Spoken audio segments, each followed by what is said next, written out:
محمد وآل محمد صلوات اللہم صلی علی محمد.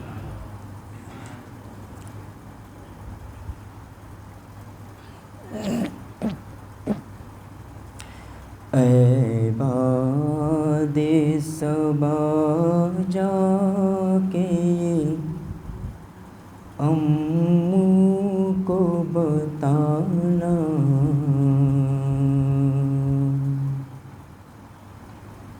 پیاسی ہے سکینہ. اے باد صبا جا کے یہ امّوں کو بتانا، پیاسی ہے سکینہ.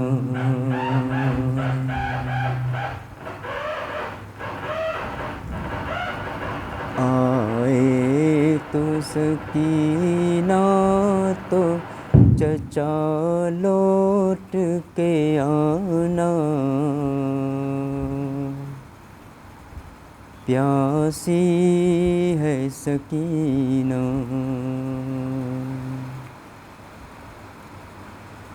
اس چھوٹے سے سن میں وہ ستم میں نے اٹھائے، اللہ کسی کو نہ یتیم ایسا بنائے، خود اپنے لہو میں کوئی بچی نہ نہائے. میں تم کو بلاتی رہی تم بھی تو نہ آئے، میں بن گئی باد عصر لئی نو کا نشانہ، پیاسی ہے سکینہ. اے باد صبا جا کے یہ امّوں کو بتانا،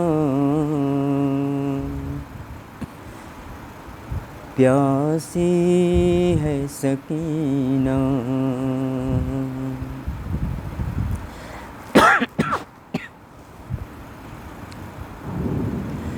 گھر لوٹ کے آ جاتے ہیں ہر ایک شام پرندے،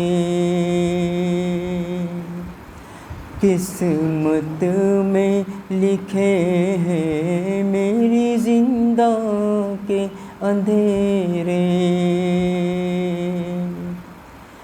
کب تک میں جیوں گی یوں ہی اشکوں کے سہارے، لگتا ہے کہ مر جاؤں گی اب دور وطن سے.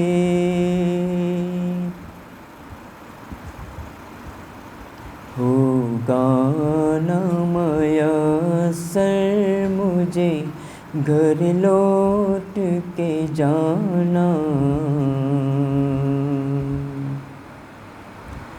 پیاسی ہے سکینہ.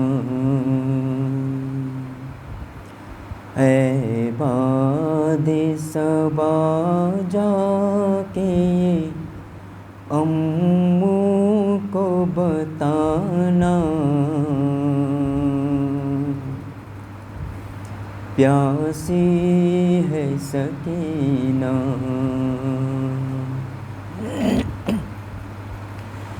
جس روز سے اصغر کو ملا بابا کا سینہ، اس روز سے امّوں نہیں سو پائی سکینہ. اس حال میں جاؤں گی میں کس طرح مدینہ، آ جائے مجھے موت ہے کس کام کا جینا، جاگی ہوں بہت آ کے چچا مجھ کو سلانا، پیاسی ہے سکینہ،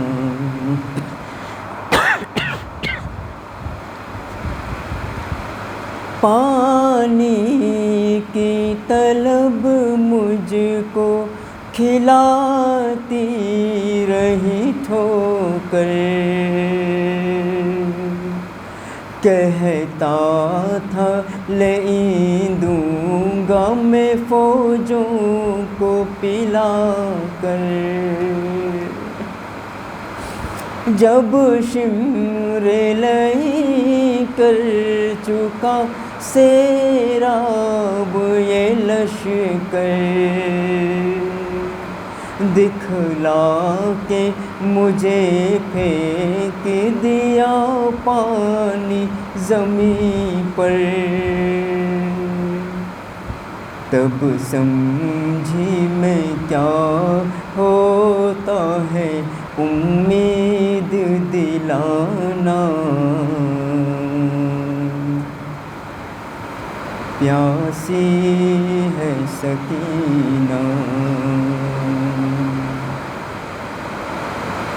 ایک جام ہوا شام غریباں میں میسر، وہ کوزہ میں رکھ آئی تھی اصغر کی لحد پر، تھا مجھ سے بھی چھوٹا میرا بھیا میرا دلبر، شرمندہ میں ہو جاتی چچا پیاس بجھا کر، اب اپنے ہی ہاتھوں سے میری پیاس بجھانا، پیاسی ہے سکینہ،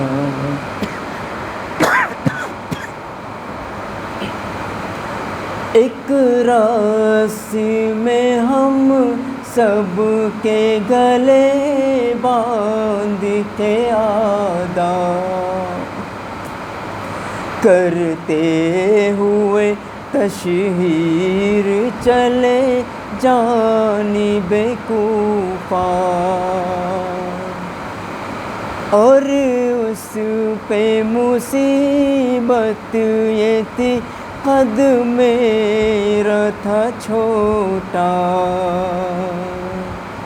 جب اٹھتی تھی پھپھیاں تو گلا کھینچتا تھا میرا، گردن کا میری زخم چچا دیکھنے آنا، پیاسی ہے سکینہ، انور یہ صدا پرچم عباس سے آئی، میں بھول نہیں سکتا سکینہ میری بچی، کاٹے گئے بازو میرے مجبور تھا بی بی، مشکیزہ عالم میں ہے بندھا دیکھ لے اب بھی، پرچم کا میرے کام ہے دنیا کو بتانا، پیاسی ہے سکینہ، ہے باد صبا جا کے یہ امّو کو بتانا، پیاسی ہے سکینہ۔ پر محمد وآل محمد صلوات۔ وآل محمد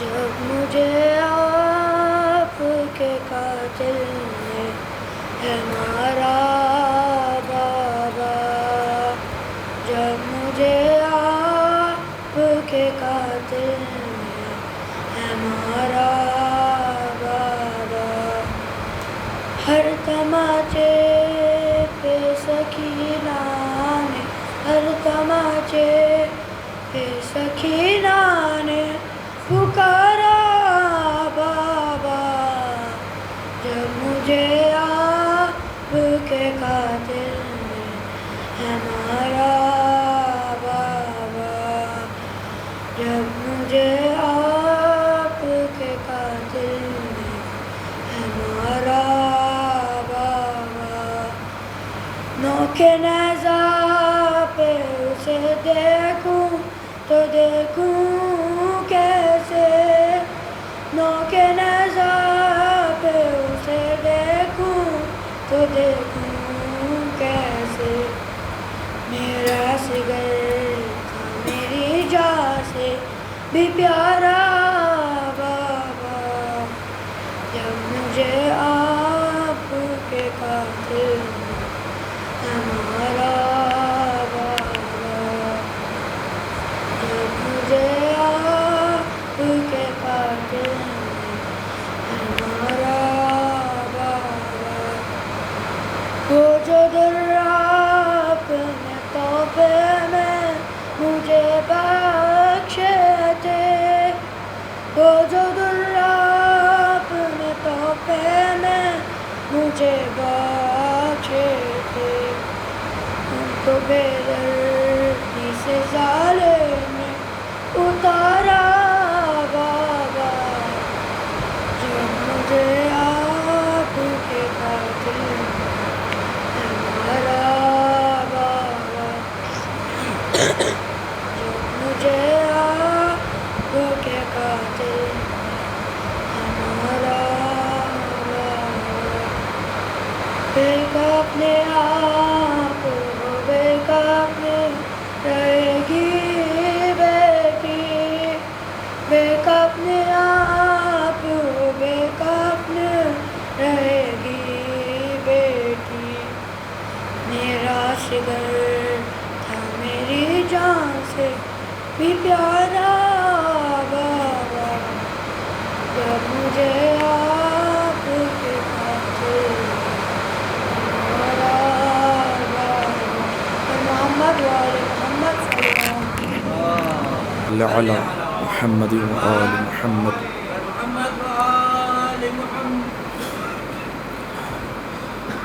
اعوذ باللہ من الشیطان اللعین الرجیم، بسم اللہ الرحمن الرحیم، الحمد للہ الذی یخلق ولم یخلق ویرزق ولا یرزق ویطعم ولا یطعم، ثم الصلاة والسلام علی عبدک ونبیک وصفیک ورسولک وخیرتک من الخلق ابی القاسم محمد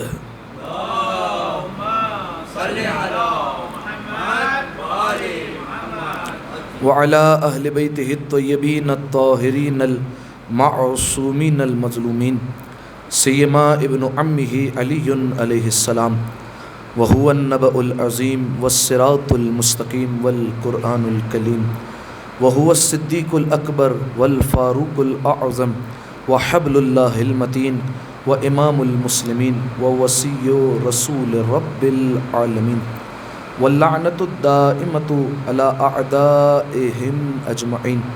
أما بعد فقد قال الله سبحانه وتعالى في محكم كتابه المبين بسم الله الرحمن الرحيم والله أخرجكم من بطون أمهاتكم لا تعلمون شيئا صلوات على محمد وآل محمد.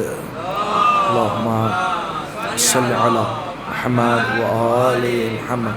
دعائے سلامتی امام سمانا. بسم اللہ الرحمن الرحیم اللہم کل ولیک الحجت ابن الحسن صلواتک علیہ وعلا آبائه فی هذه الساعة وفی کل الساعة ولیا وحافظا وقائدا وناصرا ودلیلا وعینا حتی تسکنہ ارضک طوعا وتمتعہ فیہا طویلا. اللہم صلی علی وآلہ. سامعین محترم، عزیزان گرامی قدر، ابتدائے کلام میں ہی آپ تمام مؤمنین اور مؤمنات کی خدمت میں مادر ابوالفضل العباس جناب فاطمہ کلابیہ شہزادی ام البنین سلام اللہ علیہا کی شہادت کی تعزیت اور تسلیت پیش کرتا ہوں، اور بالخصوص زمانے کے امام کی بارگاہ میں تعزیت اور تسلیت پیش کرنے کے لیے ایک دفعہ مل کر بآواز بلند صلوات پڑھ دیں. اللہم صلی علی محمد وآل محمد. جزاک اللہ. سامعین محترم، عزیزان گرامی قدر، آج کی اس مختصر سی گفتگو کے لیے جس آیہ مجیدہ کو آپ کی خدمت عالیہ میں پیش کیا، اس کا تعلق سورہ مبارکہ نحل سے ہے. آیت کا نشان 78 ہے، 78. اس آیت میں پروردگار عالم تمام عالم انسانیت کے غرور کو خاک میں ملا رہا ہے.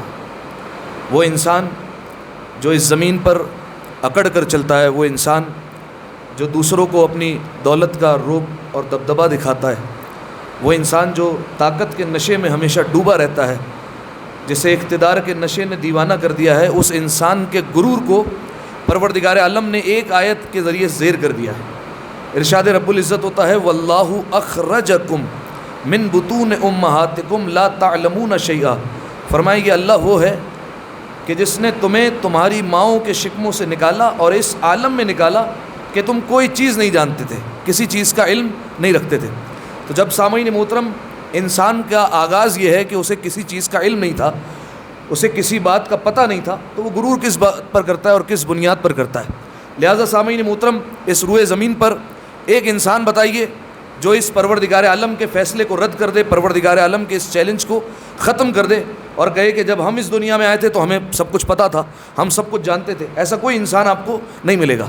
بلکہ روئے زمین پر جتنے انسان ہیں، پروردگار عالم نے جب ان کو ان کی ماؤں کے شکموں سے نکالا تو اس عالم میں دنیا میں لے کر آیا کہ لا تعلمون شیئا. وہ کسی چیز کا بھی علم نہیں رکھتے تھے، انہیں کسی چیز کی خبر نہیں تھی. بس وجود لے کر دنیا میں آ گئے، یہ آنکھیں، یہ ہاتھ، یہ پیر، یہ جو ہے وہ پروردگار عالم کی نعمتیں لے کر آ گئے، لیکن علم کسی چیز کا نہیں تھا. دیکھیے سامعین محترم، اس سورہ میں پروردگار عالم اس مقام پر فرما رہا ہے کہ ہم نے انسان کو اس عالم میں پیدا کیا کہ وہ کچھ نہیں جانتا تھا. لیکن اگر آپ سورہ رحمان اٹھا کر دیکھیں تو سورہ رحمان میں پروردگار عالم کہتے ہیں الرحمن علم القرآن خلق الانسان. یہ اللہ کون ہے؟ اپنی صفت کا تعارف کروایا کہ یہ رحمان ہے. الرحمن علم القرآن خلق الانسان. یہ رحمان وہ ہے جیسے جس نے پہلے پورا قرآن پڑھایا ہے، بعد میں انسان کو خلق کیا ہے.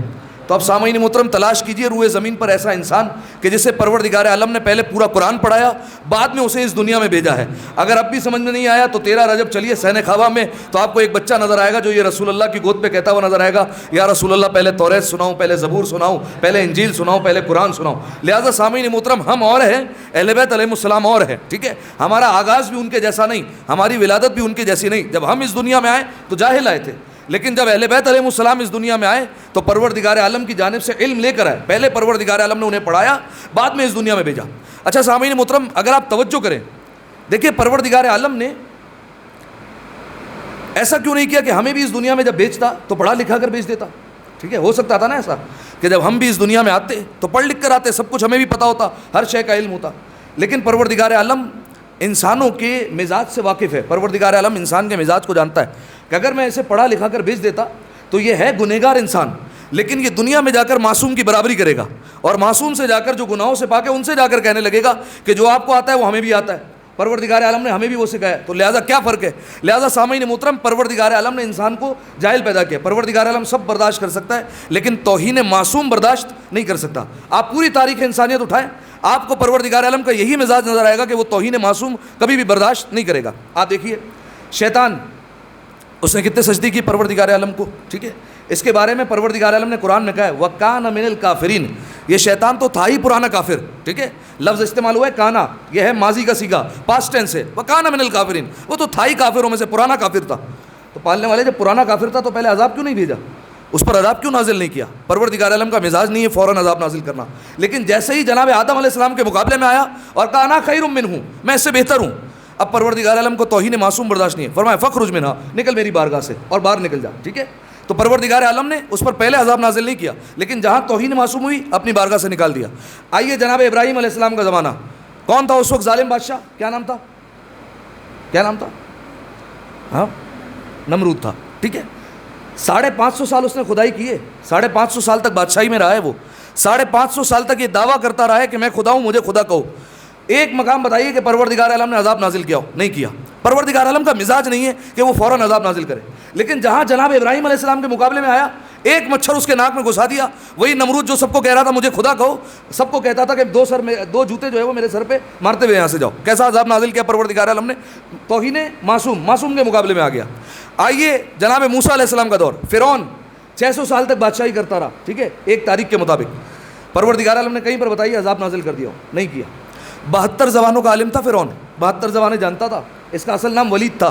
ٹھیک ہے, 72 زبانوں کا علم رکھتا تھا, اور نہ جانے کتنے معصوم بچوں کو اس نے قتل کروا دیا. ہر وقت یہی دعویٰ کرتا تھا انا ربکم الاعلی, میں تمہارا سب سے بڑا پروردگار ہوں. ایک مقام بتائیے پروردگار عالم نے عذاب نازل کیا ہو؟ لیکن جہاں جناب موسیٰ کے مقابلے میں آیا, وہیں اسی فرعون کو دریا نیل میں جو ہے وہ غرق کر کے مار دیا. ٹھیک ہے, یہ ہے پروردگار عالم کا مزاج. ٹھیک ہے, کہ پروردگار عالم کے مقابلے میں آؤ تو اس کا مزاج یہ ہے کہ وہ مہلت دیتا ہے, لیکن جہاں توہین معصوم ہوئی تو پھر وہ انتظار نہیں کرتا. ٹھیک ہے, مہلت دیتا ہے, انتظار کرتا ہے, لیکن اگر انسان نہ سدھرے تو پھر ہلاک کر دیتا ہے اور مار دیا کرتا ہے. آئیے اور آگے چلیے, رسول اللہ کا زمانہ آیا. ابو لہب کیا اللہ کا منکر نہیں تھا؟ منکر تھا اللہ کا. پروردگار عالم نے بتائیے ایک مقام پر اسے فوراً عذاب نازل کیا ہو؟ نہیں کیا. لیکن جیسے ہی رسول اللہ کی توہین کی, فوراً قرآن میں آیت اتار دی تبت یدا ابی لہب وتب, اے ابو لہب تیرے ہاتھ ٹوٹ جائیں. ٹھیک ہے, جیسے ہی رسول اللہ کی توہین کی. ٹھیک ہے, تو اب آپ یہ دیکھیے جتنے پروردگار عالم کے دشمن تھے, پروردگار عالم نے کسی پر بھی عذاب بھیجنے میں جلدی نہیں کی. ٹھیک ہے, لیکن جیسے ہی توہین معصوم ہوئی, پروردگار عالم کو یہ برداشت نہیں ہے کہ کوئی توہین معصوم کرے. لہذا سامعین محترم, پروردگار عالم نے ہمیں اس دنیا میں جب بھیجا تو کیا فرمایا؟ واللہ اخرجکم, فرمایا یہ اللہ وہ ہے جس نے تمہیں نکالا من بطون امہاتکم, تمہارے ماؤں کے شکموں سے, اس عالم میں نکالا. ولا تعلمون شیئا, فرمایا تم کچھ نہیں جانتے تھے. یہ انسان جو اکڑ کر چلتا ہے, جو غرور کرتا ہے, جو دولت کا روب اور دبدبہ دکھاتا ہے, جو دولت کے اور طاقت کے اور اقتدار کے نشے میں ڈوبا ہوا ہے, اسے پروردگار عالم کہہ رہا ہے تمہارے آغاز پر غور کرو, تم کچھ بھی نہیں جانتے تھے. لیکن جب اہل بیت کی باری آئی تو کہا الرحمن علم القرآن خلق الانسان, فرمایا پہلے انہیں تعلیم دی, بعد میں انہیں خلق کیا. ٹھیک ہے, پہلے انہیں سارا پڑھا دیا, سب کچھ پڑھا دیا, اس کے بعد بھیجا. لہذا سامعین محترم, یہ انسان اور معصوم کبھی بھی برابر نہیں ہو سکتے. لیکن سامعین محترم, یہاں رک کر ایک جملہ کہوں گا.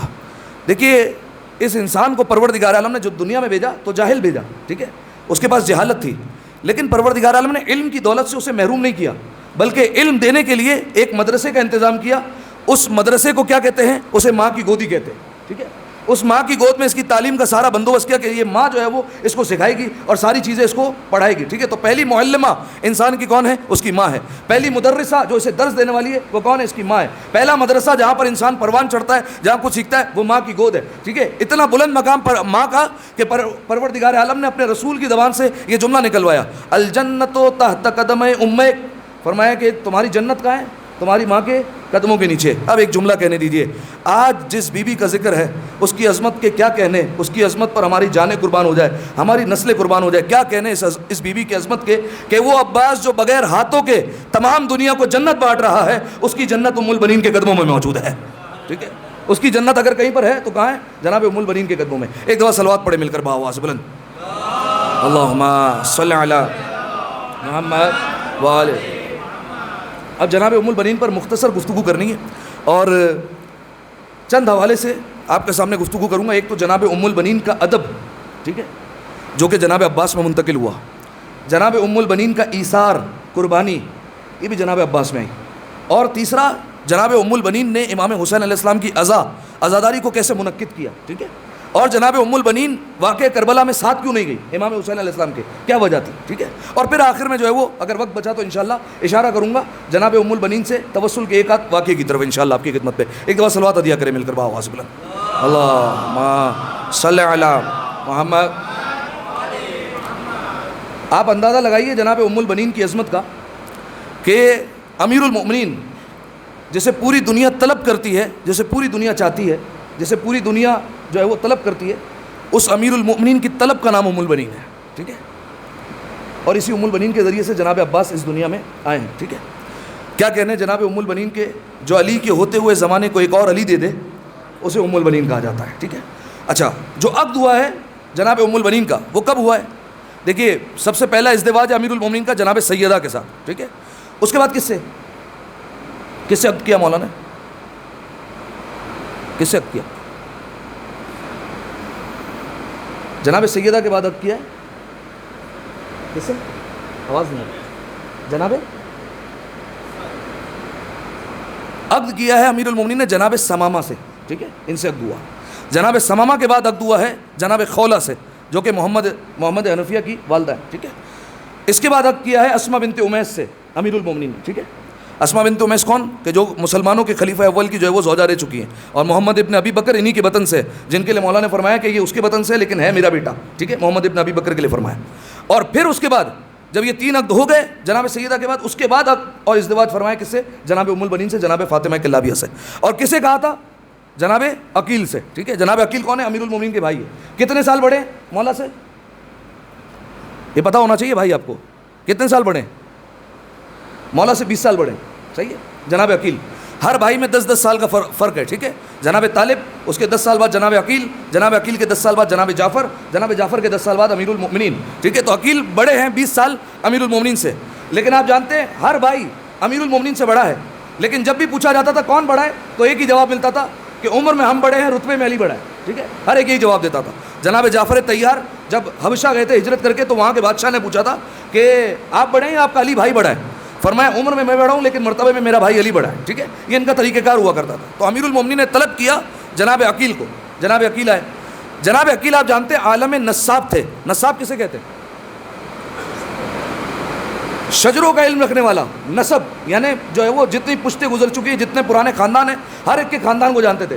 یہی وجہ ہے, آپ تاریخ اٹھا کر دیکھیے, کوئی بھی جناب عقیل سے جو ہے وہ آ کر بحث بازی نہیں کیا کرتا تھا, یا اپنے شجرے پر فخر نہیں کیا کرتا تھا کہ میرا باپ ایسا, میرا دادا ایسا. انہیں پتا تھا یہ جناب عقیل 2 لمحے نہیں لگائیں گے ہمارا شجرہ کھولنے کے لیے, کیونکہ عالم نصاب ہے. امیر المومنین نے بلایا جناب عقیل کو. اچھا کس لیے بلایا؟ فرمایا کہ اختر لی امرتن, فرمایا عقیل میرے لیے خاتون تلاش کرو. قد ولدتھا فہولۃ من العرب, جو عرب کے بہادر خاندان میں پیدا ہوئی ہو, ایسی خاتون کا جاؤ انتخاب کرو. میرا ایک سوال ہے, عقیل لاکھ عالم نصاب ہو, مولا علی سے بڑے تو عالم نہیں ہے؟ ایسا ہی ہے جس کے لیے اللہ قرآن میں کہے کل شیء احصیناہ فی امام مبین, ہم نے ہر شے کا علم امام مبین میں رکھا ہے. تو امیر المومنین کو کیا ضرورت پڑی عقیل کو بلا رہے ہیں, جاؤ جا کر ایسی خاتون ڈھونڈو. ٹھیک ہے, امیر المومنین تو جانتے ہیں کون سا قبیلہ ہے, کون سی خاتون ہے, سب کچھ پتہ ہے. لیکن یہاں پر مولا نے ایک پیغام دیا کہ دیکھو, ایک تو پیغام ہمارے لیے کہ جب بھی تم کوئی کام کرنا چاہو تو جس شعبے میں قدم رکھو, جس فیلڈ میں قدم کرو, اس کے ماہر سے پہلے مشورہ کیا کرو. ٹھیک ہے, تو جناب عقیل ماہر عالم نصاب شجروں کا علم رکھتے ہیں, لہذا جناب عقیل سے مشورہ کر کے ہمیں پیغام دیا جا رہا ہے کہ تم بھی مشورہ کیا کرو زیادہ سے زیادہ. ٹھیک ہے, ایک. دوسرا, جناب عقیل کو بھی ساتھ میں بیدار کر رہے ہیں کہ دیکھو, جب میں کربلا کی تیاری کر رہا ہوں اور میں عباس کا انتظار کر رہا ہوں, تو تمہیں بھی اب مسلم ابن عقیل کی تیاری کرنی چاہیے. ٹھیک ہے, اور جناب عباس اور جناب مسلم میں بڑا گہرا تعلق ہے. ٹھیک ہے, ایک سفیر حسین ہے, ایک علمدار حسین ہے. ٹھیک ہے, گہرا تعلق ہے بہت زیادہ. تو اب جناب عقیل سے کہا کہ جاؤ جا کر میرے لیے رشتہ تلاش کرو. جناب عقیل نے مشورہ دیا کہ اے علی، اس وقت میرے علم میں بنی کلاب سے بہتر کوئی نہیں ہے.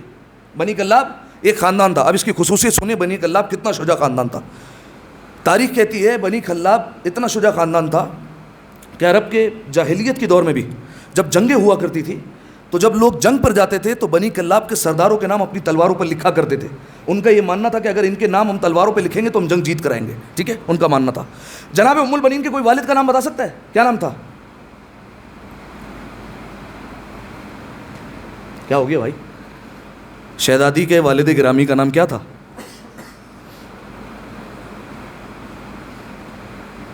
ہے کوئی بھائی جو شہزادی کی بنیادی معلومات رکھتا ہو؟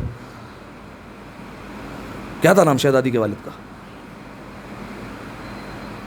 رضا بھائی، شہزادی کے والد کا نام کیا تھا بی بی ام البنین کے؟ جی کمیل بھائی، بی بی ام البنین کے والد کا نام کیا تھا؟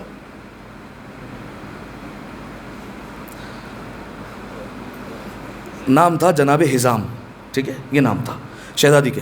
اب میں آپ کی خدمت میں بیان کر رہا ہوں یہ بنی کلاب کتنا بہادر خاندان تھا. ایک وجہ آپ کے سامنے بتائی کہ جب عرب کے پرانے جنگجو جنگ پر جایا کرتے تھے تو اپنی تلواروں پر بنی کلاب کے سرداروں کے نام لکھا کرتے تھے کہ ہم جائیں گے تو جنگ جیت کرائیں گے. دوسری بات، جس کی تلوار پر جناب حزام کا نام ہوتا تھا تو یہ اس بات کی علامت ہوتا تھا کہ یہ لشکر کا سپہ سالار ہے. عام بندہ جناب حزام کا نام اپنی تلوار پر نہیں لکھ سکتا تھا. ٹھیک ہے، یہ خاصیت تھی. جناب حزام اتنے بہادر اور اتنے شجاع تھے، لہذا جناب حزام کا نام کون لکھتا تھا؟ سپہ سالار لکھا کرتا تھا. دو، تیسری بات، عرب کے جاہل دور میں جہاں سارا معاشرہ جو ہے وہ قتل و غارت گری میں ڈوبا ہوا ہے، جہاں سارا کا سارا علاقہ چور اور معاشرہ چور ہے، وہاں پر یہ بنی کلاب کے جو تاجر تھے وہ اپنی دکان کو کھلا چھوڑ کر چلے جایا کرتے تھے. ٹھیک ہے، کس بنیاد پر؟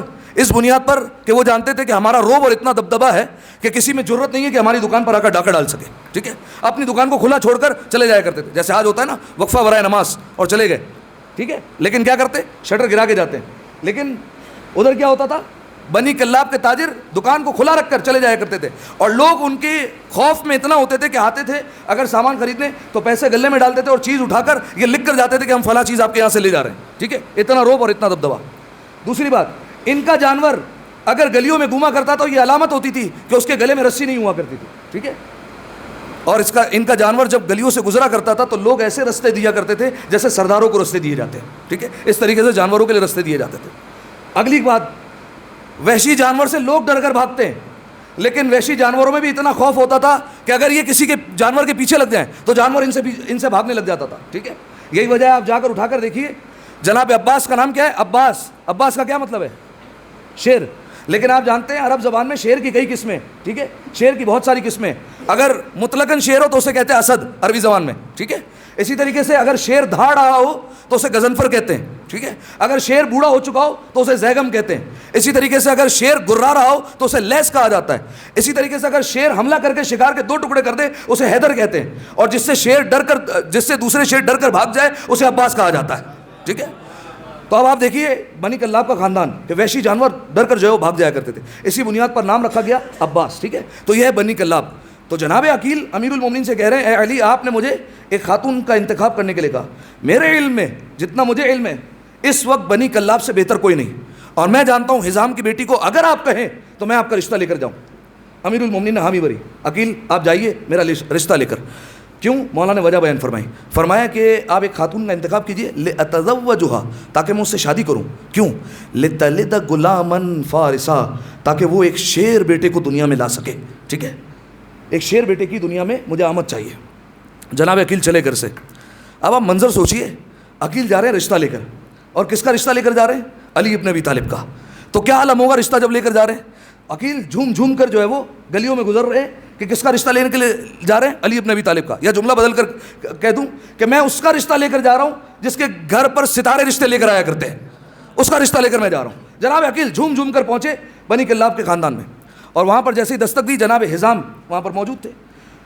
عرب کا طریقہ کار تھا کہ جب ان کے یہاں پر کوئی مہمان آ جائے 3 دن تک کوئی بات ہی نہیں کرتے تھے. ان کا طریقہ کار تھا 3 دن تک پوچھتے ہی نہیں تھے آنا کیسے ہوا آپ کا. ٹھیک ہے، ان کو جا کر مہمان خانے میں ٹھہرا دیتے تھے. 3 دن بعد پوچھتے تھے کیسے آنا ہوا آپ کا. تو جو ان کا طریقہ کار تھا، جو ان کا کلچر تھا، جناب حزام لے کر گئے جناب عقیل کو کمرے میں مہمان خانے میں، اور وہاں جا کر مسند پر بٹھایا. آپ جانتے ہیں پرانا زمانہ مسندیں جو ہے وہ کرسیاں تو ہوا نہیں کرتی تھی، مسند لگی ہوئی ہے، اور جو ہے وہ جو تکیے وغیرہ جو اس زمانے کا رواج تھا اسی طریقے سے مسند لگی ہوئی ہے. ایک مسند اونچی ہوا کرتی تھی جو سردار کے لیے ہوا کرتی تھی. جناب عقیل کو سردار کی مسند پر جا کر بٹھایا. تو اب میں کہوں گا کہ اے جناب حزام, آپ نے عقیل کو یہ مسند کیوں دے دی؟ بعید نہیں جناب حزام کہیں کہ جو شریف بیٹیوں کے شریف باپ ہوا کرتے ہیں وہ شریف لوگوں کو مسند دے دیا کرتے ہیں. ٹھیک ہے, تو اب جو ہے وہ جناب حزام نے یہ مسند دی اور جناب عقیل کو جو ہے وہ بٹھایا, بڑی عزت دی اور ان کے جو ہے وہ مہمان نوازی کرتے رہے. 3 دن گزرنے کے بعد جناب حزام حجرے میں آئے اور پوچھا اب کیسے آنا ہوا یہ بتائیے. ٹھیک ہے, اب یہاں رک کر سنیے 2 خواب. ٹھیک ہے, ایک خواب جناب ام البنین نے دیکھا ہے, ایک خواب جناب حزام نے دیکھا ہے. جناب ام البنین نے کیا خواب دیکھا ہے؟ جناب ام البنین کہتی ہے اپنی مادر گرامی سے, انی رأیت رؤیۃ عجیبۃ متفکرۃ محیرۃ. فرمایا مادر گرامی میں نے عجیب خواب دیکھا ہے اور ایسا خواب جس نے مجھے حیرت میں ڈال دیا ہے, مجھے اس کی سمجھ میں نہیں آ رہی. فرمایا کیا دیکھا؟ فرمایا رأیت القمر والنجوم الثلاثۃ فی حجری. میں نے دیکھا کہ آسمان پر ایک چمکتا ہوا چاند ہے اور 3 ستارے ہیں چاند کے ساتھ. فرمایا یہ اتر رہے ہیں اور اتر کر میری گود میں آ گئے. چاند اور 3 ستارے میری گود میں آ گئے. وَزَمَمْتُهُ إِلَى صَدْرِي. لیکن جو اس میں چاند تھا جو زیادہ چمک رہا تھا میں نے اسے اٹھایا اور اپنے سینے سے لگایا. مادر گرامی اس کی کیا تعبیر ہوگی مجھے سمجھ میں نہیں آ رہا. ٹھیک ہے, اب جو ہے وہ جناب حزام کو بلایا گیا اور جناب حزام سے کہا گیا کہ تعبیر معلوم کر کے آئیے. جناب حزام ایک روایت کے مطابق خود تعبیر کا بھی علم رکھتے تھے, ایک روایت کے مطابق وہ معلوم کرنے کے لیے گئے اور جب عالم کے پاس پہنچے تو اس عالم نے بتایا کہ رسول اللہ کے بعد جو افضل کائنات ہے اس سے آپ کی بیٹی کا رشتہ ہوگا اور اس کے نتیجے میں پروردگار عالم 4 اولاد عطا کرے گا جس میں سے ایک چاند کی مانند ہوگا اور 3 ستارے کی مانند ہوں گے. ٹھیک ہے, پروردگار عالم عطا کرے گا. جناب حزام جو وہ یہ خبر لے کر آئے اور گھر میں آ کر جو ہے وہ ایک خبر سنائی. گویا جو ہے وہ شاعر نے جو ہے وہ عجیب 2 مصرے کہے, وہ چاند کب تھا آپ کا عکاس آیا تھا, وہ چاند کب تھا آپ کا عکاس آیا تھا, مادر سے خواب میں ملنے کو عباس آیا تھا. ٹھیک ہے, تو اب جو ہے وہ یہ شہزادی ام البنین کا خواب اور ایک خواب دیکھا جناب حزام نے ان کے والد نے. وہ کیا خواب دیکھا؟ جناب حزام کہتے ہیں کہ میں نے خواب میں دیکھا بیدی درن, میرے ہاتھ میں ایک موتی ہے, یملؤ کالشمس سے, اس میں سے ایسی روشنی نکل رہی ہے جیسے سورج چمکا کرتا ہے, اتنی روشنی دے رہا ہے وہ موتی. فرمایا کہ اور میں نے خواب میں دیکھا کہ ایک شخص ہے جس کے پاس میں گیا کہ اس کی قیمت کیا ہے, تو اس شخص نے کہا کہ میں تو اس کی قیمت نہیں جانتا لیکن ایسے شخص کی طرف رہنمائی کروا سکتا ہوں کہ جو اس موتی کی قیمت جانتا ہے. اب آپ سنیے, یہ 2 خواب سنے آپ نے. اب آئیے دوبارہ اسی بات پر کہ جناب حزام آئے حجرے میں جناب عقیل کے پاس. جیسے ہی پہنچے جناب عقیل بیٹھے ہوئے. عقیل کیسے آنا ہوا؟ فرمایا کہ میں آپ کے لیے رشتہ لے کر آیا ہوں. کس کا رشتہ لے کر آیا؟ اب جو کتاب کے لفظ ہیں, سہم اللہ الصائب و بطال و کفال الکتائب و فلال الکتائب و مظہر العجائب علی بن ابی طالب. فرمایا میں اس کا رشتہ لے کر آیا ہوں جو اللہ کا تیر ہے اور ایسا تیر ہے جس کا نشانہ کبھی نہیں چھپتا. اس کا رشتہ لے کر آیا ہوں. اس کا رشتہ لے کر آیا ہوں کہ جو فلال الکتائب, فلال کسے کہتے ہیں؟ فلال جمع ہے فل کی. ٹھیک ہے, فل کا مطلب ہے بالکل بے طاقت کر دینا, شل کر دینا. فرمایا اس علی کا رشتہ لے کر آیا ہوں کہ جو 1-2 افراد کو نہیں لشکروں کو بے طاقت کر دیا کرتا تھا. جب ان پر حملہ کرتا تھا ان میں ہمت نہیں رہتی تھی اٹھنے کی. اور کس کا رشتہ لے کر آیا ہوں؟ مظہر العجائب, جس سے عجیب و غریب چیزیں ظاہر ہوتی ہیں, علی بن ابی طالب, اس کا نام علی ہے. جناب حزام کے بارے میں خوشی سے آنسو نکلنے لگے جناب حزام کے. اب خواب کی تعبیر سمجھ میں آ رہی ہے. اور جناب حزام نے کہا کہ آپ نے جب یہ مجھے بتایا کہ آپ رشتہ لے کر آئے, آپ کو اب میں بتاتا ہوں کہ میں نے خواب میں جس شخص سے پوچھا تھا کہ اس موتی کی قیمت کیا ہے وہ کوئی اور نہیں آپ ہی تھے, اور آپ نے ہی بتایا تھا کہ میں ایسے شخص کی طرف بھیجوں گا کہ جو اس موتی کی قیمت بتائے گا. اس کے بعد کہا کہ آپ لوگوں کے گھر کی شریعت ہے کہ پہلے بیٹیوں سے پوچھا جاتا ہے کہ وہ رشتے کے لیے راضی ہیں یا راضی نہیں ہیں. آپ اجازت دیں تو میں پوچھ کر آتا ہوں. جناب عقیل نے کہا کہ اجازت ہے, جاؤ. آئے جناب حزام. اب جناب حزام پردے کے پیچھے ہیں اور جناب ام البنین اور ان کی والدہ گرامی کا نام ہے جناب ثمامہ, وہ جو ہے وہ پردے کے پیچھے موجود ہے. جناب حزام نے پوچھا تو جناب ام البنین نے فوراً کہا کہ بابا جان یہ خواب تو میں پہلے ہی دیکھ چکی ہوں اور میں نے اس خواب کی طرف اشارہ کیا, میں اس رشتے پر راضی ہوں. اب جناب عقیل آئے. اب دیکھیے ادب دیکھیے گا. جناب حزام آئے جناب عقیل کے پاس اور ایک جملہ کہا. فرمایا کہ ہم آپ کو آپ کی خدمت میں خادمہ دیتے ہیں. فوراً جناب عقیل نے کہا ولا تقل خادمہ تقل زوجہ. فرمایا خادمہ مت کو زوجہ کہو. اب یہی ادب جناب حزام کا ہے نا, یہ جناب ام البنین میں ہے. یہ پورے خاندان میں ادب موجود ہے. اب ادب دیکھیے گا. اب جناب ام البنین کا جب عقد ہوا ہے شہزادی ام البنین کا, سواری پر بٹھایا گیا ہے اور سواری پہنچی ہے شہزادی کونین کے گھر کے پاس, امیر المومنین کے گھر کے پاس. روایت کے جملے شہزادی ام البنین اتری ہیں اور شہزادی ام البنین نے سب سے پہلے جناب سیدہ کی چوکھٹ کو بوسہ دیا ہے. یہ ادب, پہلے بوسہ دیا چوکھٹ کو. جب بوسہ دیا اور گھر کا دروازہ کھلا تو سب سے پہلے جس پر نظر پڑی وہ 5 برس کی وہ جو ہے وہ بچی ہے جس کا نام ہے جناب زینب کبریٰ. معذرت 5 برس نہیں, زیادہ سن ہے لیکن بچی ہے اور عمر جو ہے وہ کم ہے. جناب زینب کھڑی ہوئی ہیں اور جناب زینب سے اجازت لی کہ کیا مجھے اجازت ہے کہ میں اس گھر میں آ جاؤں. ٹھیک ہے, عموماً کیا ہوتا ہے, چھوٹے بڑوں سے اجازت لیتے ہیں. یہاں پر جناب ام البنین بتلانا چاہ رہی ہے کہ لاکھ میری عمر زیادہ ہے لیکن زینب مجھ سے مرتبے میں زیادہ ہے, ٹھیک ہے, لہٰذا اجازت لی جناب زینب سے. اجازت ہے, جناب زینب نے اجازت دی. آئی گھر میں, سب سے پہلا سوال پوچھا, فرمایا کہ حسین کہاں ہے؟ فرمایا کہ مادر گرامی وہ بیمار ہے. اور شہزادی ام البنین نے اس وقت ایک جملہ کہا زینب, اب دیکھیے عجیب بات ہے, دنیا والوں کا دستور ہے, آپ دیکھیے گا کہ دنیا میں اگر کوئی انسان دوسری شادی کر لے تو دوسری عورت کا کیا طریقہ کار ہوتا ہے کہ پہلی عورت کا نام اس گھر میں جو ہے وہ نہیں آئے گا. جناب ام البنین کا طریقہ کار دیکھیے, جناب زینب سے کہہ رہی ہے کہ میں اس گھر میں تمہاری ماں کی جگہ لینے نہیں آئی ہوں, بلکہ میں تو اس گھر میں تم لوگوں کی خدمت کرنے کے لیے آیا ہوں, میں تمہاری خدمت گزار ہوں, اس گھر میں خدمت کرنے آئی ہوں. اور اس کے بعد امیر المومنین سے کہا کرتی تھی, فرمایا کہ لا تسمنی بالفاطمہ, فرمایا علی مجھے فاطمہ کہہ کر مت بلایا کرے. فرمایا کیوں, آپ کو یہ نام پسند نہیں ہے فاطمہ؟ فرمایا نہیں, فاطمہ نام بہت پسند ہے, لیکن جب آپ فاطمہ کہتے ہیں تو حسن اور حسین, زینب ام کلثوم اپنی ماں کو ڈھونڈتے ہیں, تلاش کرتے ہیں, لہٰذا آپ مجھے فاطمہ مت کہیں. اس وقت امیر المومنین نے کہا کہ آج سے میں آپ کو ام البنین کہہ کر پکاروں گا, بیٹوں کی ماں, ٹھیک ہے. اب جناب ام البنین آئی ہے امام حسین علیہ السلام کے پاس. امام حسین علیہ السلام کے پاس آ کر قدموں میں بیٹھ گئی, ادب, قدموں میں بیٹھی اور امام حسین علیہ السلام کے قدموں کے پاس جب بیٹھ کر رونے لگی, جب امام حسین کے قدموں پر آنسو گرے, امام حسین علیہ السلام اٹھ کر بیٹھ گئے اور کیا کہہ کر پکارا؟ مادر گرامی, ماں کہہ کر پکارا. فرمایا مادر گرامی آپ کیوں رو رہی ہیں؟ پھر وہی جملہ کہا کہ میں بتانے آئی ہوں کہ میں اس گھر میں تمہاری ماں کا مقام اور مرتبہ لینے نہیں آئی, بلکہ میں تو تم لوگوں کی خدمت کرنے کے لیے آیا ہوں. امام حسین علیہ السلام نے بھی ویسا ہی احترام دیا, ماں کہہ کر پکارا. یہ ہے ادب, ٹھیک ہے. دوسری صفت جو بیان کرنی ہے شہزادی کی وہ ہے ایثار. ایثار کیسے کہتے ہیں؟ ایثار کہتے ہیں قربانی کو, ٹھیک ہے. آپ جانتے ہیں کہ جب بھی جناب عباس کو بلاتی, جناب عباس سے ایک جملہ کہتی, عباس زینب کو کبھی بہن کہہ کر مت بلانا, حسین کو کبھی بھائی کہہ کر مت بلانا. جناب عباس پوچھتے ہیں مادر اکرامی کیا وہ میرے بہن اور بھائی نہیں ہے؟ کہا بھائی اور بہن ہیں, لیکن وہ فاطمہ کے بیٹے ہیں اور تم کنیز کے بیٹے ہو, لہذا کبھی بھی بھائی اور بہن کہہ کر مت بلانا, ٹھیک ہے. یہ جو ہے وہ جناب ام البنین ادب سکھا رہی ہے, ایثار سکھا رہی ہے, بھائیوں پر قربان ہو جاؤ. جناب ام البنین اکثر جناب عباس کو سینے لگاتی اور ایک جملہ کہتی تھی, انت وانا وما علی الارض فداء لقدمی الحسین. فرمایا تم اور میں اور اس زمین پر جو ہے وہ حسین کی خاک پر قربان ہو جائے. یہ امام حسین علیہ السلام کا ادب, امام حسین علیہ السلام پر قربان کرنا جناب ام البنین بچپن سے سکھا رہی ہے جناب عباس کو, ٹھیک ہے. آپ دیکھیے عجیب, جب کربلا کے لیے آپ جانتے قافلہ روانہ ہونے لگا, تو جب قافلہ روانہ ہو رہا ہے, آپ دیکھیں ماں تو بیٹے سے کچھ بھی کہہ سکتی ہے نا. جب جناب عباس کو بلایا اور جناب عباس سے ایک جملہ کہا, عباس اگر حسین واپس نہ آئے نا تم بھی نہ آنا. کون کہہ سکتی ہے, کون سی ماں ہے جو ایسا کہہ سکتی ہے؟ عباس واپس آؤ تو حسین کے ساتھ آنا, حسین کے بغیر پلٹ کر نہ آنا واپس, ٹھیک ہے. میں نے حسین کو تمہارے حوالے کیا, بلکہ میر انیس علیہ الرحمہ ان کے جو ہے وہ 2 بند انہوں نے اسی حوالے سے کہے کہ جب امام حسین علیہ السلام آخری رخصت کے لیے اپنی ماں کی قبر پر گئے, ٹھیک ہے, اور وہاں پر پہنچے تو گویا وہ اپنا خیال رقم کر کے کہتے ہیں کہ جناب سیدہ کی قبر سے آواز آئی, ہاں بلاؤ کہ میرا عباس دلاور ہے کدھر, ہاں بلاؤ میرا عباس دلاور ہے کدھر, وہ فدا میرے پیاروں پہ میں فدا اس پر. عجیب جو ہے وہ جناب میر انیس نے جو ہے وہ بند باندھے, ایک دو صلوات پڑھے مل کر بآواز بلند, اللہ صلی علی محمد علیہ. ہاں بلاؤ میرا عباس دلاور ہے کدھر. توجہ رکھیے گا اور جو ہے وہ ذہنوں میں منظر لائیے کہ امام حسین علیہ السلام رخصت آخر کے لیے جناب سیدہ کی لحد پر, اور جناب سیدہ کی لحد پر جیسے ہی گئے جناب سیدہ کی قبر سے آواز آئی اور میر انیس نے رقم کیا, ہاں بلاؤ میرا عباس دلاور ہے کدھر, وہ فدا ہے میرے پیارے پہ میں صدقے اس پر, شکم غیر سے گو ہے اور وہ میرا ہے پسر. شکم غیر سے یعنی وہ جناب ام البنین کے وطن سے, لیکن وہ میرا ہے پسر. یہ صدا سن کے برادر کو پکارے سرور, ابھی رہوار کو آگے نہ بڑھاؤ بھائی, یاد فرماتی ہے اماں ادھر آؤ بھائی.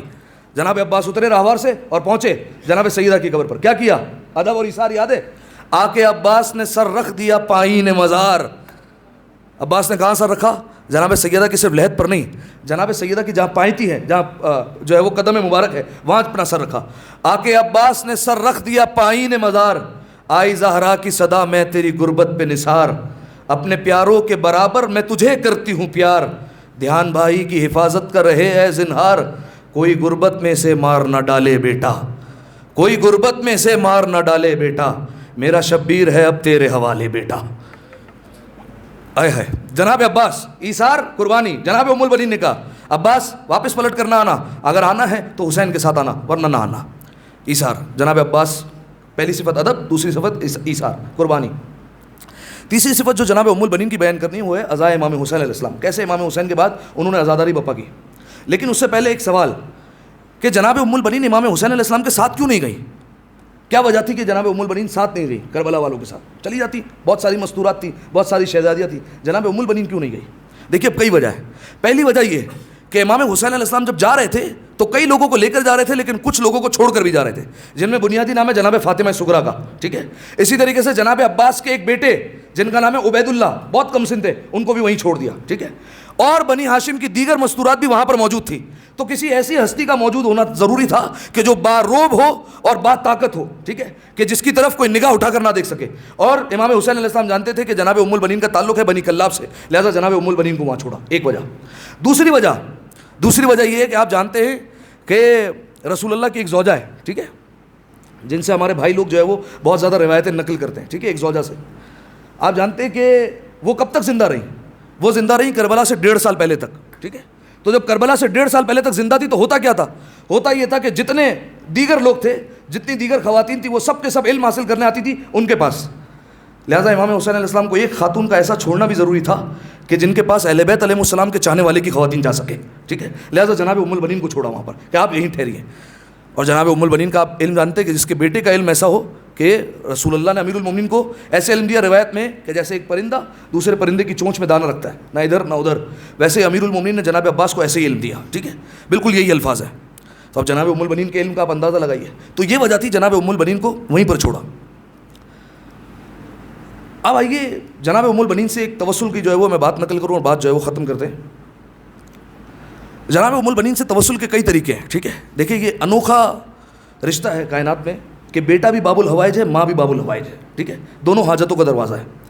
جناب ام البنین سے اگر کسی کو توسل کرنا ہو تو علماء نے کئی طریقے بیان کیے, لیکن ایک طریقہ میں آپ کی خدمت میں بیان کر رہا ہوں, اسے کہتے ہیں سفرۂ ام البنین. ٹھیک ہے, جناب ام البنین کا دسترخوان. اچھا, اس کے لیے کوئی ضروری نہیں ہے کہ جو ہے وہ لمبا چوڑا دسترخوان لگایا جائے. گھر کے 2 افراد بھی بیٹھ جائے, ایک گلاس جو ہے وہ پانی کا رکھ دیا جائے, 1-2 چیزیں رکھ دی جائے, ایک سلوات کی تسبیح, ایک فاتحہ جو ہے وہ جناب ام البنین کو جو ہے وہ ہدیہ کر دیا جائے, یہ کافی ہے. یہ ہو گیا جناب ام البنین کا سفرہ. اور پھر جناب ام البنین سے جو ہے وہ طلب کیا جائے. ٹھیک ہے, دیکھیے بات یہ ہوتی ہے کہ انسان بعض اوقات اتنا گنہگار ہوتا ہے کہ پروردگار عالم اس کا چہرہ نہیں دیکھتا, لیکن اگر انسان ایسا وسیلہ لے کر آ جائے تو پھر پروردگار عالم اس انسان کا چہرہ نہیں دیکھتا, اس وسیلے کا چہرہ دیکھتا ہے. ٹھیک ہے, تو اب اگر کوئی جناب ام البنین کا وسیلہ لے کر چلا جائے, ٹھیک ہے, تو پھر سوچیے کہ اس کی دعا رد ہوگی یا پوری ہوگی پروردگار عالم کی بارگاہ میں. ٹھیک ہے, قبول ہوگی یقیناً. بلکہ جو ہے وہ ایک حکایت بھی آپ کے سامنے رکھ دوں اور یہیں سے جو ہے وہ میں چلا جاؤں گا. وہ یہ کہ ایک مسیحی فیملی, عیسائی فیملی کرائے کے گھر میں رہتے تھے, اور مالک مکان جو تھے وہ اہل بیت علیہ السلام کے چاہنے والے تھے. تو انہوں نے اپنے گھر پر اہل بیت علیہ السلام کا دسترخوان جو ہے وہ منعقد کیا اور دسترخوان رکھا, اور اسے منسوب کیا شہزادی ام البنین سے, اور انہیں بھی انوائٹ کیا. وہ مسیحی فیملی جو ہے وہ اس کی جو خاتون تھی وہ چلی گئی. اچھا, اس کا جو بیٹا تھا اس کی جو ہے وہ پیروں میں مرض تھا, اور ایسا مرض تھا کہ دنیا بھر کے طبیبوں نے جواب دے دیا تھا, اور ہمیشہ بستر پر رہتا تھا, اٹھ نہیں سکتا تھا. تو یہ گئی تو کہا کہ یہ کس کا دسترخوان ہے؟ آپ لوگ جو ہے وہ اتنا شاندار دسترخوان رکھتے ہیں, طرح طرح کی چیزیں رکھتے ہیں, صلوات پڑھتے ہیں اور اپنے طریقے سے ذکر کرتے ہیں, یہ کس کا دسترخوان ہے؟ تو انہوں نے کہا کہ تم نے نام سنا ہوگا کہ کربلا میں ایک شخص مارا گیا جس کا نام عباس تھا. کہا ہاں میں نے سنا ہے. فرمایا اس کی ماں کا یہ دسترخوان ہے. کہا اچھا. اس کے بعد جو ہے وہ اس نے کہا کہ اگر تم چاہتی ہو کہ تمہارا بیٹا ٹھیک ہو جائے تو ان سے توسل کر لو. اب وہ مسیح خاتون نے جو ہے وہ اپنے حساب سے توسل کیا اور رو رو کر جو ہے وہ حاجت مانگی. وہ خاتون کہتی ہے کہ میں رات کو گھر پہ آ گئی, آدھی رات کا وقت ہوا تو میں نے بستر کی طرف دیکھا, میرا بیٹا بستر پر نہیں تھا. فرمایا میں نے جب گھر میں اٹھ کر تلاش کیا تو میرا بیٹے کو میں نے دیکھا وہ گھر کے چکر لگا رہا ہے. میں نے فوراً بیٹے سے کہا کہ یہ کیا بات ہے, تمہارے پیروں میں کیسے جان آئی اور یہ پیر کیسے صحیح ہو گئے؟ فرمایا کہ کوئی نورانی ہستی آئی تھی اور اس نے مجھ سے آ کے کہا کہ بستر سے اٹھو. میں نے کہا کہ میرے پیروں میں طاقت نہیں ہوں, میں اٹھ نہیں سکتا. کہا نہیں کہ میں حکم دے رہا ہوں اٹھو. کہا جب میں نے تھوڑی سی ہمت کی تو میں اپنے بستر سے اٹھ گیا. کہا کہ وہ بزرگ تھے اور چونکہ انہوں نے شفا بخشی تو میں چاہتا تھا ان کے ہاتھ چوموں. کہا جب میں دوڑ کر ان کے ہاتھ چومنے کے لیے گیا اور میں نے ان کا ہاتھ تلاش کیا تو انہوں نے فوراً سامنے سے پلٹ کر کہا کہ میرے ہاتھ کربلا میں کٹ چکے ہیں, قربان ہو گئے کربلا میں. اب سامعین محترم, یہ جناب عباس پرورش کرنے والی کون ہے؟ جناب ام البنین. عباس حسین نہ آئے تو تم بھی واپس مت آنا. ادادارو مصائب کے جملے سنیے. جناب عباس علیہ السلام کربلا میں آئے امام حسین علیہ السلام کے پاس. آقا اجازت ہے مرنے کی؟ امام حسین علیہ السلام نے کہا عباس، آج جناب ام البنین کا تذکرہ ہے، چاہ رہا ہوں تھوڑا سا جناب ابو الفضل عباس کا بھی تذکرہ ہو جائے. کہا عباس تم میرے لشکر کے علمبردار ہو. کچھ وقت گزرا، اصحاب کے لاشیں آنا شروع ہوئے. جناب عباس پھر آئے، مولا اب اجازت ہے؟ اب تو بوڑھے اصحاب کے لاشیں آ رہے ہیں. فرمایا عباس تم میرے لشکر کے علمبردار ہو. کچھ وقت گزرا، اون و محمد کے لاشیں آ گئے. جناب عباس آئے، کہا مولا اب تو گود کے پالوں کے لاشیں آ رہے ہیں، اب اجازت ہے جانے کی؟ امام حسین نے کہا عباس تم میرے لشکر کے علمبردار ہو. فنظر یمینا و شمالا، عباس نے دائیں دیکھا، پھر عباس نے بائیں دیکھا اور کہا مولا اب وہ لشکر ہی کہاں رہا جس کا عباس علمبردار ہے. اجرکم علی اللہ، اجرکم علی الزہرا. شہزادی کوئی غم نہ دے، اپنی صداؤں کو بلند کیجیے گا. جناب عباس نے جب یہ مولا سے سنا نا، جناب عباس آئے اور مایوس ہو کر خیمے کی پشت پر آ کر بیٹھ گئے، اپنا سر زانوں پر رکھا. ابھی بیٹھے ہی تھے کہ کانوں میں صدا آنے لگی، العطش العطش العطش، ہائے پیاس ہائے پیاس. عزادارو جانتے ہیں کس خیمے کے پاس تھے جناب عباس؟ اس خیمے کے پاس تھے جس میں سارے مشکیزے پڑے ہوئے تھے. جناب عباس اٹھے، جیسے ہی خیمے میں داخل ہوئے کیا دیکھا؟ ایک 4 برس کی بچی ہے جو ایک ایک مشکیزہ اٹھا کر ہلاتی جاتی ہے اور دیکھتی جاتی ہے کہیں کسی میں پانی مل جائے. کبھی کوئی مشکیزہ اپنے گلے پر رکھتی ہے، کبھی کوئی سینے پر رکھتی ہے، شاید مشکیزے کی ٹھنڈک مل جائے، اور کہتی جاتی ہے اللہ تش، ہائے پیاس، پیاس نے مجھے مار دیا. جناب عباس نے جناب سکینہ کو اٹھایا، سکینہ کیا بات ہے، پیاس لگ رہی ہے؟ کہا ہاں چچا جان. کہا بس اپنے بابا سے اجازت دلوا دو. جناب عباس آئے، امام حسین نے دور سے آتے ہوئے دیکھا، ایک جملہ عباس سے کہا، ایک جملہ سکینہ سے کہا. عباس سے کہا عباس بہت بڑی سفارش لے آئے ہو عباس، عباس اب ہم تمہیں نہیں روکیں گے، جاؤ ہم نے اجازت دے دی. اور ایک جملہ سکینہ سے کہا، سکینہ کل شام غریبہ جب شمر کے تماچے پڑیں گے نا تو اس چچا کو بڑا یاد کرو گی، یہ چچا تمہیں بڑا یاد آئے گا. اجرکم علی اللہ، اجرکم علی الزہرا.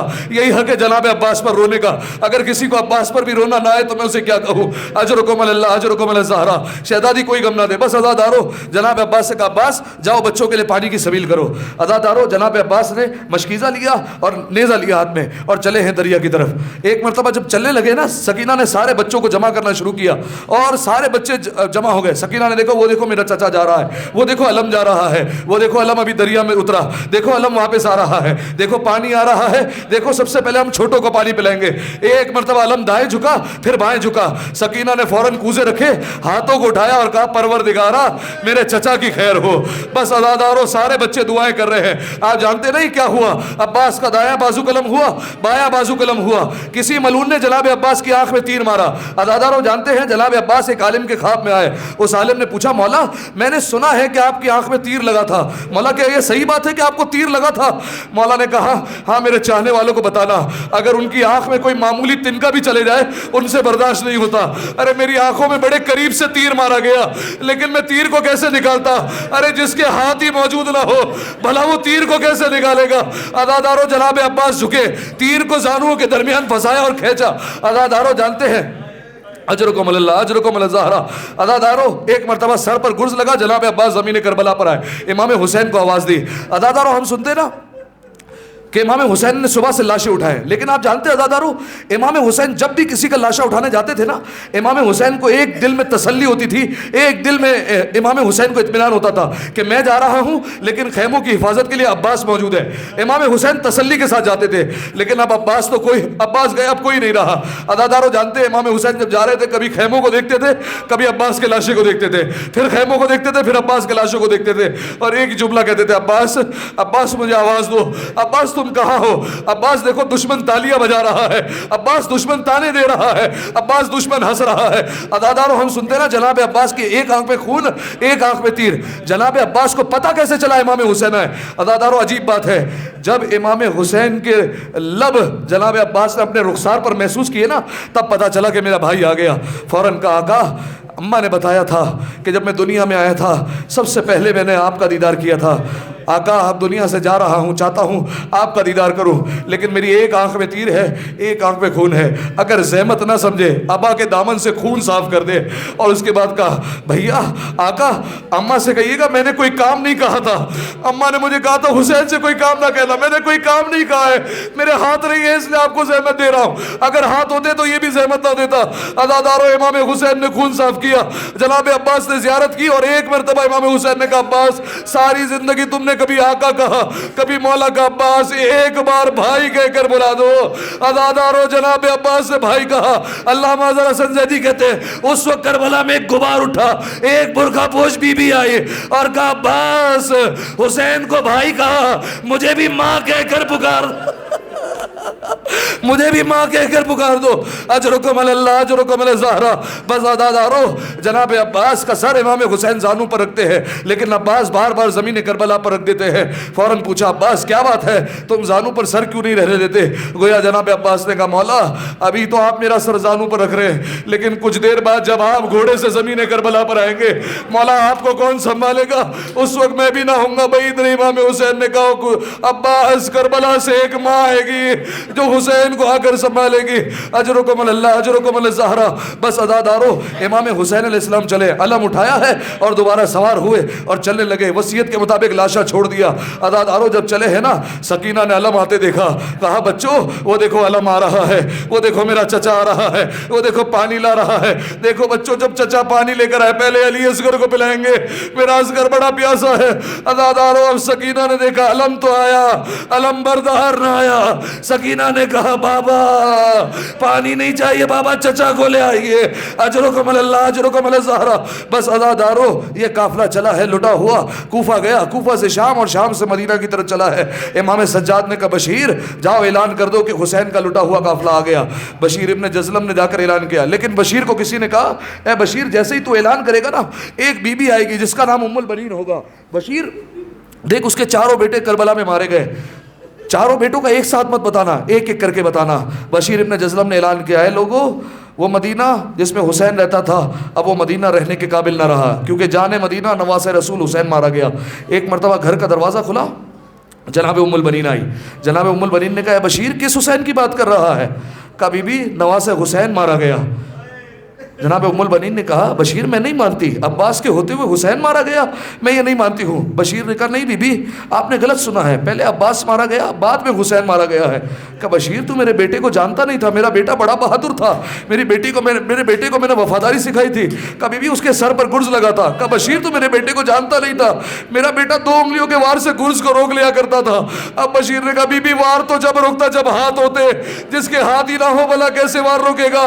بس عزادارو یہ سننا تھا، بی بی کے ہاتھ سے عصا گرا، بی بی زمین پر بیٹھ گئی۔ جناب ام البنین نے کہا اے بشیر بس اتنا بتا دے جب بھی کوئی گھوڑ سوار گرتا تھا پہلے ہاتھوں کو بڑھاتا تھا، ارے میرا جب عباس گرا ارے پہلے چہرہ زمین پر لگا یا سینہ زمین پر لگا۔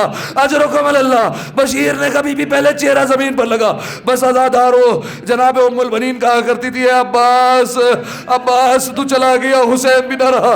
عزادارو جانتے جنت البقیع میں یہ بی بی آتی تھی، 4 قبروں کے نشان بناتی تھی، اپنے بیٹوں کے قبروں کے نشان بناتی اور اس کے بعد رو رو کر مرثیہ پڑھتی۔ عباس میں سنتی ہوں لوگ بتاتے ہیں کہ تیرے بازو کٹ گئے، عباس مجھے یقین نہیں آتا کہ کوئی تیرے بازو کو قطع کر دے، لیکن ہاں عباس جب میں سنتی ہوں زینب کی چادر چھن گئی، جب میں سنتی ہوں سکینہ کو تماچے لگے تو مجھے یقین آ جاتا ہے عباس تیرے بازو کٹ گئے تھے۔ بس عزادارو پھر قبروں کا نشان مٹا کر کہتی ہے میرے بچوں میں تم پر گریہ نہ کروں گی کیونکہ تمہاری ماں زندہ ہے لیکن حسین کی ماں زندہ نہیں ہے۔ عزادارو جانتے عجیب بات بتاؤں، آپ اگر محسوس کریں گے بڑا روئیں گے۔ جناب ام البنین میں اور جناب زینب میں بڑا تعلق ہے۔ ایک فارسی مداح نے عجیب جملہ کہا کہ جب جناب ام البنین جناب زینب سے ملاقات کے لیے آتی نا، جناب زینب جناب ام البنین کو دیکھ کر رو کر کہتی واہ عباسا، جناب ام البنین رو کر کہتی واہ حسینہ۔ عزادارو جناب ام البنین امام حسین کا پرسہ دیتی، جناب زینب جناب عباس کا پرسہ دیا کرتی تھی۔ بس عزادارو بی بی اسی طریقے سے گریا کرتی۔ مروان کو خوف ہوا کہ کہیں ایسا نہ ہو بی بی کے رونے سے انقلاب برپا ہو جائے، عزادارو شہزادی کو زہر دے دیا گیا۔ عزادارو آخری جملے جانتے جب شہزادی کا آخری وقت تھا نا سب موجود تھے، جناب فضہ آئی، جناب فضہ نے کہا اے ام البنین آپ نے حسن اور حسین کو پالا، آپ نے زینب اور ام کلثوم کو بڑا کیا ہے، اے شہزادی بس ایک جملہ بتا دے جو پوری زندگی میرے کام آئے۔ جناب ام البنین نے کہا فضہ جب بھی کوئی ضرورت ہو بس کربلا کا رک کر کے ایک بار کہا کرو السلام علیکہ یا ابا عبداللہ، میرے مولا حسین کو یاد کیا کرو. بس عزادارو یہ جملہ آیا, بی بی خاموش ہو گئی. بی بی کا شانہ ہلایا فوراً کا انا للہ و انا الیہ راجعون. عزادارو امام سجاد نے سارے انتظامات کیے, بی بی کا جنازہ بڑی شان سے اٹھا. میں آخری جملہ کہوں گا, اے شہزادی آپ کا جنازہ اٹھ تو گیا, ہائے لیکن عباس کا کربلا میں جنازہ پڑا رہا, حسین کا جنازہ کربلا میں پڑا رہا. اجرکم اللہ, اجرکم اللہ.